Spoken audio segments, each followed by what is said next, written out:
You hate logging into MyGov. Every Australian over the age of 55 hates it. You need a password you forgot 3 years ago, a secret code sent to your mobile phone, and half the time the website crashes before you even click the Centrelink logo. The system is a nightmare. Because it is so frustrating, most retirees set up their age pension once and never log in again. That exact habit is a massive mistake. Right now, a deliberate, silent trap inside the MyGov system is bleeding thousands of Australian pensioners dry. The government relies on you avoiding that website. By simply ignoring your MyGov account, you are legally handing the government thousands of dollars of your own pension. Today, I am exposing the automatic valuation trap that is costing the average Aussie retiree over $11,000. I will show you the exact buttons you need to click today to stop the bleeding and get your money back. When you first applied for the age pension, you had to list every single asset you owned. You told Centrelink the value of your superannuation, your bank accounts, your car, your caravan and your household furniture. Centrelink took those numbers, ran them through the asset test and calculated your fortnightly payment. Here is the trap. The government automatically updates your financial assets. If you have market-linked shares or a superannuation balance, Centrelink automatically adjusts those figures twice a year. But they never automatically adjust your lifestyle assets downwards. If you bought a brand new caravan for $65,000 5 years ago, Centrelink still has that caravan listed on your MyGov file at $65,000. If you bought a car for $35,000, they still assess it at $35,000. We all know that cars and caravans depreciate like a lead balloon. That caravan's probably worth $35,000 today. The car's probably worth $15,000. The government knows your assets are losing value. They simply refuse to update the numbers until you explicitly log in and force them to. While those assets sit overvalued on your file, your age pension is being artificially suppressed. Before we do the maths on the cars, we have to look at the most common mistake sitting on your MyGov profile right now, your household contents. When retirees fill out their Centrelink forms, they look at their home insurance policy. The insurance company says your furniture, TVs, clothes and appliances will cost $80,000 to replace if the house burns down. So the retiree types $80,000 into MyGov. This is financial self-sabotage. Centrelink does not care about the replacement value of your goods. By law, they assess your household contents based on their current second-hand market value. They want to know what your old couch and your fridge would sell for at a weekend garage sale. Unless you are hoarding pure gold bars under the bed, the garage sale value of an average Australian home's contents is roughly $5,000 to $10,000. If you have $80,000 listed on your MyGov account for household contents, you have overvalued your assets by $70,000. You are voluntarily telling the government you are richer than you actually are. Let us combine these mistakes and look at the brutal math of the Centrelink taper rate. Remember, for every $1,000 of assets you hold over the Centrelink threshold, your pension is cut by $3 a fortnight. Let us say your MyGov account currently lists your caravan at $65,000, your car at $35,000 and your household contents at $80,000. That is $180,000 in total lifestyle assets. Now, let us apply reality. The caravan is actually worth $35,000. The car is worth $15,000. The garage sale value of your furniture is $10,000. The true value of your lifestyle assets is just $60,000. Because you have not updated MyGov, Centrelink thinks you have $120,000 more in wealth than you actually do. Apply the $3 taper rate to that $120,000 overvaluation, you are losing $360 a fortnight from your age pension. That is $9,360 ripped out of your pocket every single year. Over just 15 months of retirement, that lazy MyGov mistake has cost you exactly $11,700. That is 11 grand you could have spent on groceries, power bills, or taken the grandkids on a holiday. Instead, the government kept it to balance their budget, simply because you did not update a digital form.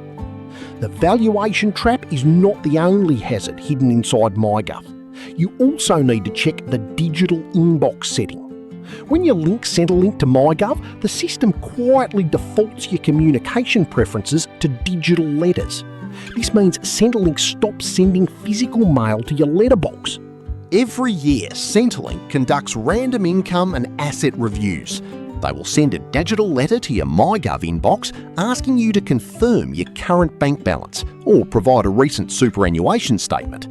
Because nobody logs into MyGov for fun, you will miss the letter. The letter explicitly states that you have 14 or 21 days to provide the documents. When you fail to reply, Centrelink doesn't call your mobile phone to check if you're okay. They press a button and immediately suspend your entire age pension. You only find out when you go to the supermarket, swipe your card, and it declines. By the time you call Centrelink, wait on hold for 2 hours and provide the documents, you have missed a payment cycle. Getting back paid is a bureaucratic nightmare. Log into MyGov, go to your account settings and switch your communication preferences back to physical mail. Make the government send you a real letter. Another massive error happening in 2026 involves how MyGov links your Australian Taxation Office data with Centrelink. If you are on a part pension and still doing a bit of part-time work, or you receive a small income from an investment property, you must report that income. MyGov is supposed to automatically share your ATO tax return data with Centrelink. The system constantly glitches.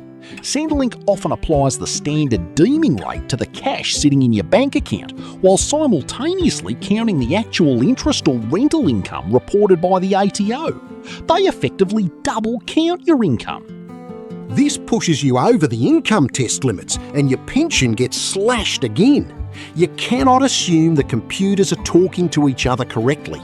You must physically open your Centrelink income statement online, check exactly what they are assessing and dispute it if they are counting the same dollar twice.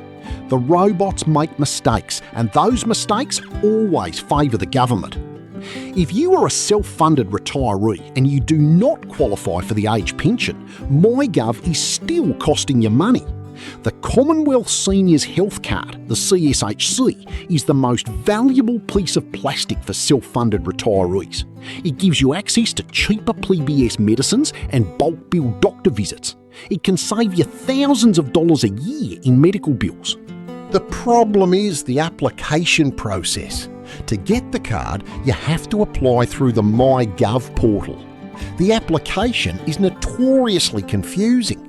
It asks complex questions about account-based pensions, deemed income and tax-free super components. Half of the retirees who try to apply get frustrated, close the laptop and say, "I will do it later." They never do. They spend the next 5 years paying full price for their blood pressure medication. The system is deliberately designed to be difficult. It is an administrative wall built to save the government money. Do not let a clunky website cost you your medical discounts. If you cannot navigate the portal, walk into a physical Centrelink office with your paperwork and make the staff process it manually. You need to take action today. Grab a cup of coffee, find your passwords and log into MyGov. Click on the Centrelink portal. Navigate to the Update Assets tab. Look at the value of your car. Look up its current Red Book value online. If Centrelink has it listed for $30,000 and it is only worth $12,000, update the number. Look at your household contents. If the number's sitting at $50,000 or $80,000, delete it. Change it to the garage sale value of $5,000. Look at your caravan or boat. Depreciate them to their actual current market value. submit the updates. If those changes drop your total assets below the thresholds, you will see an immediate increase in your next fortnightly pension payment. It is the fastest, easiest and most legal pay rise you will ever get in retirement. The Australian retirement system is completely devoid of common sense. The government will happily index your financial assets upwards to cut your pension, but they will never automatically depreciate your cars or furniture to give you a pay rise. You have to be your own advocate. Do not rely on the suits in Canberra to ensure you are getting a fair go. They will quietly pocket your $11,000 and use it to fund their own taxpayer-funded lunches. Log in, update your numbers and protect your wealth. If this video saved you from the MyGov valuation trap, do me a favour. Hit the like button so this video reaches other Aussies who are getting ripped off. Leave a comment below and let me know how wildly overvalued your car was on the Centrelink system. If you want to support an old retired bloke keeping the banks and the politicians honest, click the join button below and become a member of the channel. I'm the Retired Aussie and I will see you in the next one.